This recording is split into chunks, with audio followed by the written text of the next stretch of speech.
Hola, es una alegría para mí poder estar nuevamente con otro tema en esta presentación y como ustedes recordarán, habíamos visto en la presentación anterior de que el pacto nuevo y el pacto viejo coexistieron antes de la cruz y después de la cruz. Habíamos visto cómo en Abraham el pacto viejo y el pacto nuevo existió. Sara representando o ilustrando al pacto nuevo, Agar representando o ilustrando al pacto viejo. También habíamos visto cómo en la vida de Pablo él describía la experiencia de algunos como siendo la del pacto viejo y la experiencia de ellos, la experiencia de los discípulos, como siendo la experiencia del pacto nuevo. Y habíamos llegado a la conclusión de que los pactos son dos experiencias distintas del corazón. El nuevo pacto es recibir toda la palabra y las promesas de Dios y Él produce en nosotros el querer como el hacer por su buena voluntad. Es la salvación por la fe. El viejo pacto es el prometer e intentar cumplir las promesas de Dios en nuestra vida. Esto sucede porque no conocemos lo suficientemente bien a Dios como para confiarle todas las cosas de la vida. Esto se lo describe como la justificación por las obras. El hombre intenta obtener la justicia de Dios por medio de los esfuerzos y méritos propios. Y viendo esto, tenemos que destacar lo siguiente: Dios salva a la humanidad siempre de la misma manera. Hay una sola manera en la cual Dios salva y esta es por medio de la fe. Hay una sola manera en la cual Dios ha intentado obrar a través de todas las generaciones de la humanidad, comenzando con Adán y Eva hasta nuestros días, y es de que el hombre acepte y reciba en su corazón la totalidad de la revelación de Dios, que reciba en su corazón la palabra de Dios, de que reciba a Cristo. Porque al final de cuentas Dios no hace acepción de personas.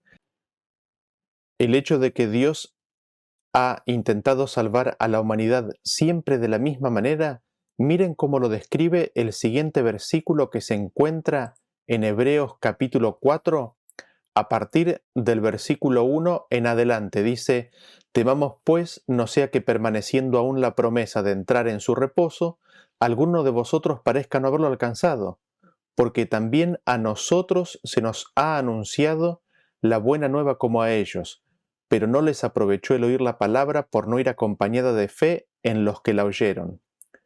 Pero los que hemos creído entramos en el reposo, de la manera que dijo: por tanto, juré en mi ira, no entrarán en mi reposo, aunque las obras suyas estaban acabadas desde la fundación del mundo. Notamos que Pablo viene describiendo cómo el pueblo de Israel, el que salió de Egipto, no pudo entrar en el reposo. Este reposo era una promesa que Dios les quería dar. Y Pablo le advierte a los lectores de la carta de que no les suceda lo mismo a ellos, de que tengan temor de repetir esa experiencia del pueblo de Israel. Y luego Pablo dice: porque también a nosotros se nos ha anunciado la buena nueva como a ellos. A nosotros, dice Pablo. ¿Y quiénes son nosotros? Es Pablo, es a las personas a quienes estaba dirigida la carta, es al pueblo cristiano que salió de las manos del ministerio terrenal de Cristo, es la iglesia primitiva. A la iglesia primitiva cristiana le fue predicada las buenas nuevas, es decir, el Evangelio. ¿Y cómo le fue predicado ese Evangelio? Recordemos que empezó con Jesús y los 12 discípulos. Los 12 discípulos, los 70, los 500, recibieron el don del Espíritu Santo y recibieron la lluvia temprana. Esa experiencia, que a nosotros nos parece cúlmine como el destino de la experiencia que todos deseamos, Pablo nos dice que fue tan buena como la que recibió Israel cuando salió de Egipto. Es sorprendente, ¿no es cierto? Escuchen nuevamente cómo dice: a nosotros se nos ha anunciado la buena nueva como a ellos. Y noten lo siguiente que destaca este versículo: ¿cuál es el estándar con el cual se mide cuán bien se ha predicado el Evangelio? El estándar, el modelo, es la salida del pueblo de Israel de Egipto. En ese momento, de la mano de Moisés, el pueblo de Israel recibió el Evangelio, las buenas nuevas, en forma completa, tan completa que se nos dice que el pueblo cristiano primitivo lo recibió a dicho evangelio tan bien como ellos. Así vemos cómo el evangelio es uno y recorre toda la historia de la humanidad. Dios ha venido predicando, entregando, anunciando el evangelio, las buenas nuevas, su pacto y su promesa a lo largo de toda la historia. Ahora noten lo que dice este versículo que estamos considerando. Recibir el evangelio significa entrar en el reposo. Y se puede entrar en cualquier momento en ese reposo. ¿Cómo se entra en ese reposo? ¿Cómo se recibe la promesa y se acepta el evangelio? Creyendo. El apóstol dice, los que hemos creído hemos entrado en el reposo. Y de los que no entraron, dice, no les aprovechó el oír la palabra por no ir acompañada de fe. Así vemos que el pacto nuevo, el reposo, recibir el evangelio, consiste en oír la palabra, la promesa y recibirla por fe. Pero, ¿qué es lo que le sucede al pueblo de Israel cuando ellos reciben el pacto? ¿Qué es lo que les sucede cuando oyen las promesas de Dios? ¿Qué es lo que le sucede al pueblo de Israel cuando la gloria de Dios se manifiesta? ¿Qué es lo que le sucede al pueblo o a la persona que está con una mentalidad decidida a hacer ellos la promesa de Dios? ¿Cuál es la reacción del pueblo de la persona cuando está en el pacto viejo? Recordemos, en Éxodo 20, Dios les da su pacto, su ley en el monte Sinaí y con miedo ellos piden de que Dios no les hable más. En Éxodo capítulo 24, después de haber entrado en el pacto viejo y de haber hecho ese pacto con sangre, la gloria de Jehová se manifestó como fuego consumidor a los hijos de Israel. Y luego, en Éxodo 34, Dios proclama, declama, anuncia su nombre, Él declara su carácter, Él da a conocer su carácter, su gloria a Moisés que estaba en el monte. ¿Y qué es lo que sucede con Moisés? Leámoslo. Dice en Éxodo capítulo 34, versículo 29, y aconteció que descendiendo Moisés del monte Sinaí con las dos tablas del testimonio en su mano, al descender del monte, no sabía Moisés que la piel de su rostro resplandecía después que hubo hablado con Dios. Y Aarón y todos los hijos de Israel miraron a Moisés, y aquí la piel de su rostro era resplandeciente, y tuvieron miedo de acercarse a él. Entonces Moisés los llamó, y Aarón y todos los príncipes de la congregación volvieron a él, y Moisés les habló. Después se acercaron todos los hijos de Israel, a los cuales mandó todo lo que Jehová le había dicho en el monte Sinaí. Y cuando acabó Moisés de hablar con ellos, puso un velo sobre su rostro. Cuando venía Moisés delante de Jehová para hablar con él, se quitaba el velo hasta que salía, y saliendo, decía a los hijos de Israel lo que le era mandado. Y al mirar los hijos de Israel el rostro de Moisés, veían que la piel de su rostro era resplandeciente, y volvía Moisés a poner el velo sobre su rostro hasta que entraba a hablar con Dios. El rostro de Moisés resplandecía luego de hablar con Dios y haber visto su gloria. El entender esto, el entender lo que Dios le decía, ¿no es cierto?, lo llenaba de gozo y de gloria su alma, y se manifestaba eso en su rostro. Pero al pueblo le daba miedo acercarse a Moisés por la luz que había en su rostro. Noten qué paradójico.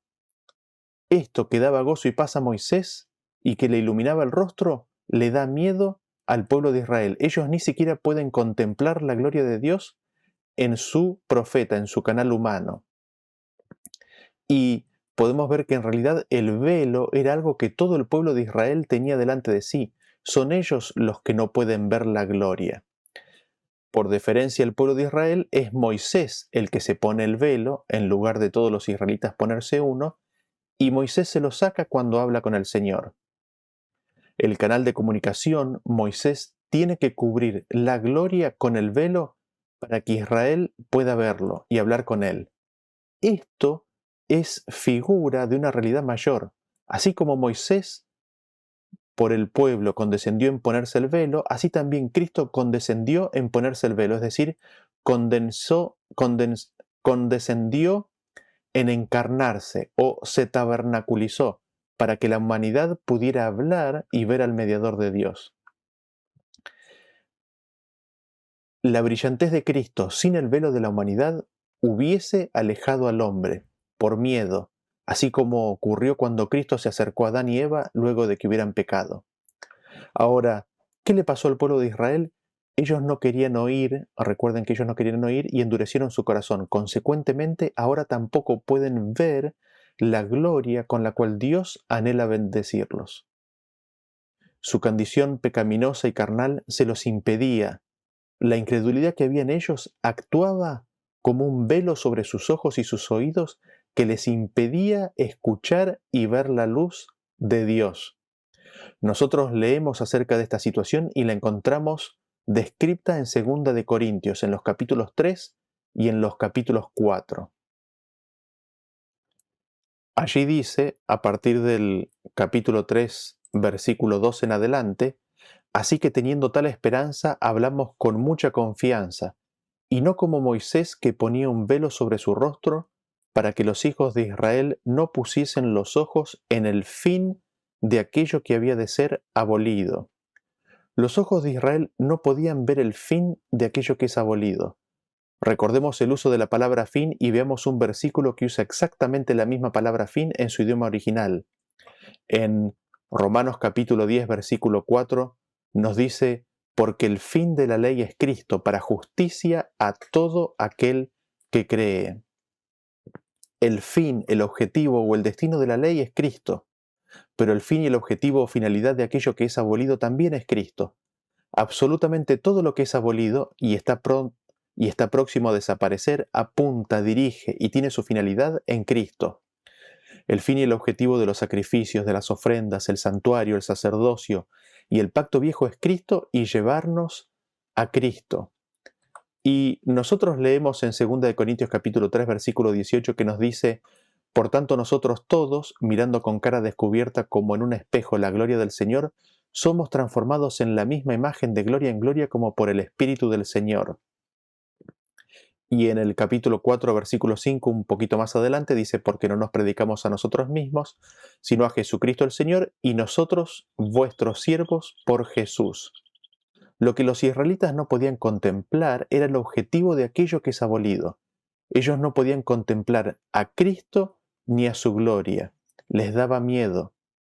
Cristo les había sido claramente presentado en el Cordero Pascual, en la columna de nube, en el maná, en el agua de la roca, en el ángel del pacto que iba a estar con ellos y protegerlos, que iba a morar con ellos y que iba a llevarlos, iba a dirigirlos, iba a entrarlos en la tierra prometida.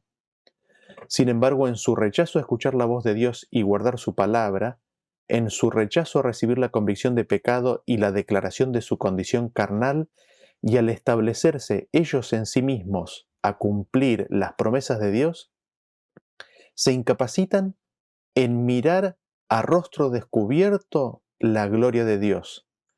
Y nosotros seguimos leyendo en 2 de Corintios capítulo 3, versículo 14, que dice, pero sus mentes fueron cegadas porque hasta el día de hoy, cuando leen el Antiguo Testamento, permanece sin ser quitado el mismo velo, el cual Cristo abolió.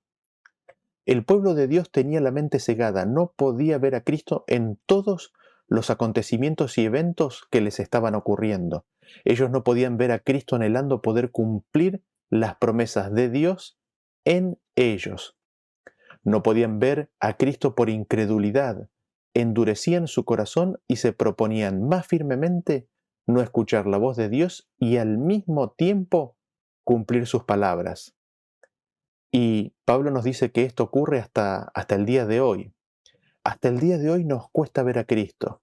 Hasta el día de hoy nos cuesta creer que somos tan incapaces y de que Dios promete tanto y de que Cristo hará todas las cosas por nosotros y en nosotros.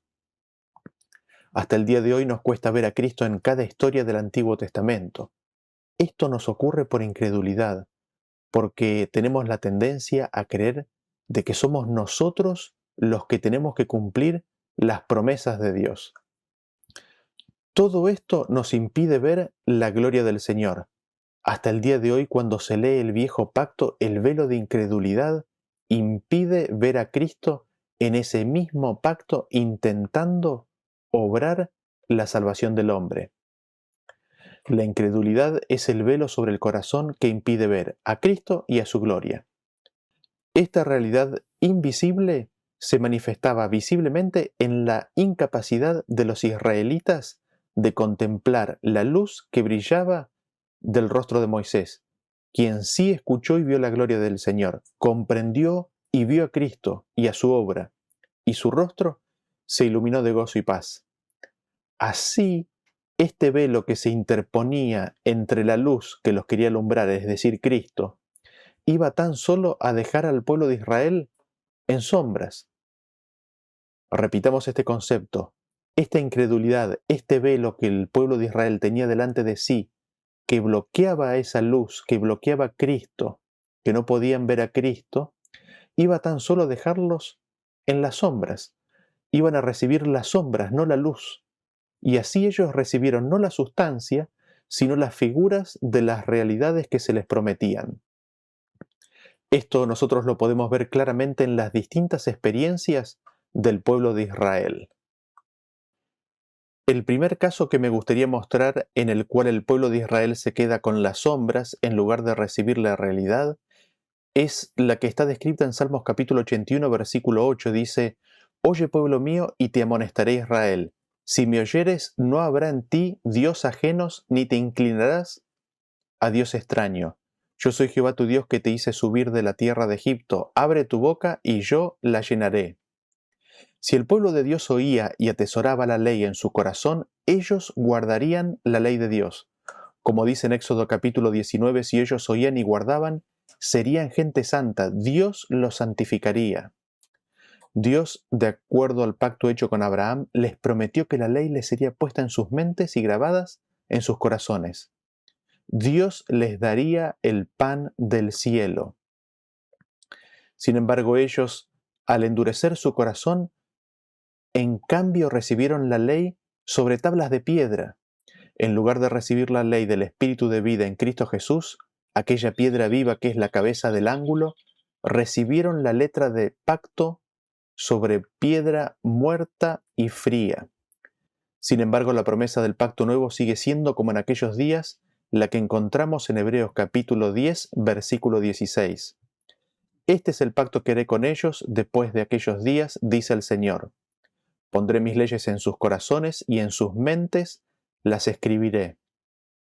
La segunda instancia en la cual el pueblo de Israel, en lugar de recibir la realidad, se queda con las sombras, lo encontramos descrito en Éxodo capítulo 19, versículos 5 en adelante. Dice: Ahora pues, si diereis oído a mi voz y guardareis mi pacto, vosotros seréis mi especial tesoro sobre todos los pueblos, porque mía es toda la tierra. Y vosotros me seréis un reino de sacerdotes y gente santa. Estas son las palabras que dirás a los hijos de Israel. Dios le había prometido a todo el pueblo de Israel que si oían su voz y atesoraban su pacto, la nación entera sería un reino de sacerdotes. Esto nunca llegó a suceder, sino que finalmente el sacerdocio se dio a la tribu de Leví, específicamente en la familia de Aarón. Y dicho sacerdocio, en lugar de ser mundial, estuvo mayormente limitado al pueblo de Israel. Sin embargo, cuando aceptamos a Cristo así como Él se nos revela y vemos su gloria, somos hechos real sacerdocio para ofrecer sacrificios espirituales a Dios por medio de Jesucristo. Ese es el pacto nuevo, como está revelado en 1 de Pedro capítulo 2, versículo 9, que dice: Mas vosotros sois linaje escogido, real sacerdocio, nación santa, pueblo adquirido por Dios, para que anunciéis las virtudes de aquel que os llamó de las tinieblas a su luz admirable. El tercer caso en el cual el pueblo de Israel, en lugar de recibir la realidad, se queda con las sombras por su incredulidad, lo encontramos en Nehemías capítulo 9, versículo 19 en adelante. Dice: Tú con todo, por tus muchas misericordias, no los abandonaste en el desierto. La columna de nube no se apartó de ellos de día para guiarlos por el camino, ni de noche la columna de fuego para alumbrarles el camino por el cual habían de ir. Y enviaste tu buen espíritu para enseñarles, y no retiraste tu maná de su boca, y agua les diste para su sed.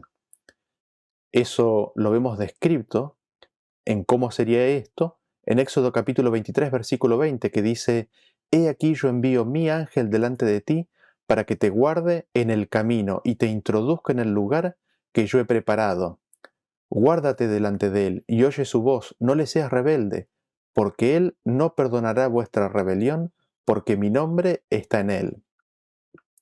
Dios envió a su ángel, envió a su mensajero para que escuchemos su voz. Dios quería morar en los corazones de cada israelita por medio de su Espíritu Santo y teniendo su trono allí, grabar su ley en sus corazones. Al no poder el Señor hacer esto, dado el endurecimiento de sus corazones, les enseña lo que anhela hacer en ellos por medio de la construcción de un santuario hecho con manos de hombre, en donde la Shekinah moraría en el lugar santísimo. Lo leemos así, en Éxodo capítulo 25, versículo 8, dice: «Y harán un santuario para mí y habitaré en medio de ellos». Sin embargo, lo que Dios quería hacer con ellos eran las realidades del nuevo pacto, y estas las encontramos descritas de la siguiente manera. En 1 Corintios capítulo 6, versículo 19 nos dice: «¿O ignoráis que vuestro cuerpo es templo del Espíritu Santo, el cual está en vosotros, el cual tenéis de Dios y que no sois vuestros?» En Apocalipsis 3:20 nos dice: «Aquí yo estoy a la puerta y llamo. Si alguno oye mi voz y abre la puerta, entraré a él y cenaré con él y él conmigo». Y adicionalmente encontramos esta misma verdad en Hebreos capítulo 9, versículo 11, que nos dice: «Pero estando ya presente Cristo, sumo sacerdote de los bienes venideros por el más amplio y más perfecto tabernáculo, no hecho de manos, es decir, no de esta creación, y no por sangre de machos cabríos ni de becerros, sino por su propia sangre, entró una vez para siempre en el lugar santísimo, habiendo obtenido eterna redención». Así vemos cómo el pueblo de Israel, en lugar de tener la presencia del sumo sacerdote morando en sus corazones, se queda con el santuario, con la sombra. Y pasemos al cuarto aspecto en el cual ellos se quedan con las sombras en lugar de la realidad. En Éxodo capítulo 15, versículo 17 en adelante nos dice: «Tú los introducirás y los plantarás en el monte de tu heredad, en el lugar de tu morada que tú has preparado, oh Jehová, en el santuario que tus manos, oh Jehová, han afirmado». Dios les había prometido que los iba a llevar a su morada, al santuario construido por la mano del Señor. De hecho, Dios iba a cumplir su promesa. En lugar de eso, peregrinaron por el desierto 40 años. De esa manera, en esta experiencia, ellos aprenden la pérdida que sufrieron de entrar en el reposo, en la morada celestial. Y los que no perecieron de ellos en el desierto fueron luego introducidos a la Canaán terrenal. Y a nosotros se nos repite la promesa con el espíritu del nuevo pacto. En Juan capítulo 14, versículo 2 nos dice: «En la casa de mi Padre muchas moradas hay. Si así no fuera, yo os lo hubiera dicho. Voy pues a preparar lugar para vosotros, y si me fuere y os prepararé lugar, vendré otra vez y os tomaré a mí mismo, para que donde yo estoy, vosotros también estéis». Vemos entonces que el pueblo de Israel se quedó con un pacto no perfecto, con un santuario no perfecto, con un sacerdocio no perfecto, con una administración no perfecta, con ofrendas y sacrificios no perfectos. A pesar de esto, en todo esto se ve la gracia, la misericordia, la paciencia y el tierno cuidado de Dios para con su pueblo. Dios les da las buenas nuevas de sus promesas, les da a Cristo como mensajero del pacto. Sin embargo, el pueblo interpone un velo de incredulidad ante la radiante luz de la gloria de Dios en la faz de Jesucristo. Estando el velo, Dios se comunica con ellos a través de los símbolos y figuras que surgen por causa del velo, interponiéndose en el camino de la luz. A pesar de eso, las sombras en sí mismas declaraban para todo el que quisiera escuchar y ver las realidades eternas de la gloria de Dios en su Hijo. A pesar de que las sombras mismas no constituían la sustancia, la realidad en sí misma, ellas daban testimonio continuo al que quisiera escuchar de la gloria del amante carácter de Dios manifestado en Cristo. Ellas daban testimonio continuo de la obra que Dios quería hacer por cada uno de sus hijos en forma individual. Ellas daban testimonio del amor paternal divino, infinitamente mayor al amor humano, con que el Padre tiernamente mira a cada uno de sus hijos perdidos. Y esa realidad estaba allí, presente a la mano de ellos, cuando quisieran tomarla por fe. Así en ese Antiguo Testamento y Pacto, en esa ley, en esa Torá, en las Escrituras, vemos la forma de la ciencia y la verdad. Y habíamos leído que el velo por Cristo es abolido o quitado. Oír y atesorar la palabra de Dios es recibir a Cristo. Al recibir a Cristo podemos aferrarnos a las realidades en lugar de las sombras. El velo sería removido cuando el pueblo de Israel se volviera a Cristo. Así vemos que la gloria es Cristo, es el carácter de Dios, es la proclamación de su nombre. Y el velo que el pueblo de Israel pone entre esa luz brillante que es Cristo y ellos genera sombras. Dios obra a través de las sombras o figuras para atraer así al que aún está endurecido de corazón. Veamos esto que estamos diciendo en 2 versículos. En Hebreos capítulo 8, versículo 4 en adelante nos dice: así que si estuviese sobre la tierra, ni siquiera sería sacerdote, habiendo aún sacerdotes que presentan las ofrendas según la ley, los cuales sirven a lo que es figura y sombra de las cosas celestiales, como se le advirtió a Moisés cuando iba a erigir el tabernáculo, diciéndole: mira, haz todas las cosas conforme al modelo que se te ha mostrado en el monte. Las ofrendas, el sacerdocio, son figuras, son sombra de cosas celestiales, es decir, no es la realidad, sino que son sombra de la realidad. Y noten ustedes algo, dice que esto se le advirtió a Moisés. Y esto nos indica de que el mismo evangelio les fue predicado. Sabemos que Moisés se los explicó al pueblo de Israel. ¿Qué cosa? El hecho de que esto que ellos estaban haciendo eran sombras, eran figuras de una realidad celestial. Y encontramos esto mismo descrito en el siguiente versículo. En Hebreos capítulo 10, a partir del versículo 1, nos dice así: porque la ley, teniendo la sombra de los bienes venideros, no la imagen misma de las cosas, nunca puede, por los mismos sacrificios que se ofrecen continuamente cada año, hacer perfectos a los que se acercan.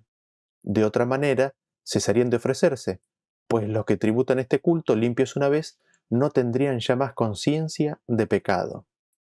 Ahora, en este versículo lo vemos más amplio, nos habla de la ley, es decir, nos está hablando de la Torá, del Pentateuco, y nos dice que esta ley, este Pentateuco, tiene la sombra de los bienes venideros. La ley no tiene la imagen de las cosas mismas, sino tan solo la sombra de aquellos bienes venideros. Así vemos en estos 2 versículos cómo las sombras son establecidas como medio, como un canal para entender, para comprender, recibir la realidad celestial. De estos 2 versículos me gustaría resaltar la temporalidad contenida en las sombras. En primer lugar, y específicamente en lo relacionado con la administración sacerdotal y las ofrendas, y aquí estoy pensando específicamente en las ofrendas de animales, estas, es decir, la administración y las ofrendas, eran sombras de realidades que ocurrían en ese mismo momento. Eran sombras de realidades presentes que ocurrían en el momento en que se manifestaban estos actos. Lo vamos a ver en más detalle en temas subsiguientes. En segundo lugar, la ley en sus sombras también tiene las realidades de bienes que son temporalmente futuros, venideros. Y es sobre esos temas que nos gustaría adentrarnos en las próximas presentaciones. Nos gustaría mirar a Cristo, mirar su gloria y encontrar a Cristo en todas estas sombras, para poder, al hacer esto, descubrir la realidad que está detrás de estas sombras, para poder descubrir a Cristo en estas sombras. Es mi deseo que Dios nos guíe en este camino. Gracias por escucharnos y nos vemos en la próxima presentación. Hasta luego.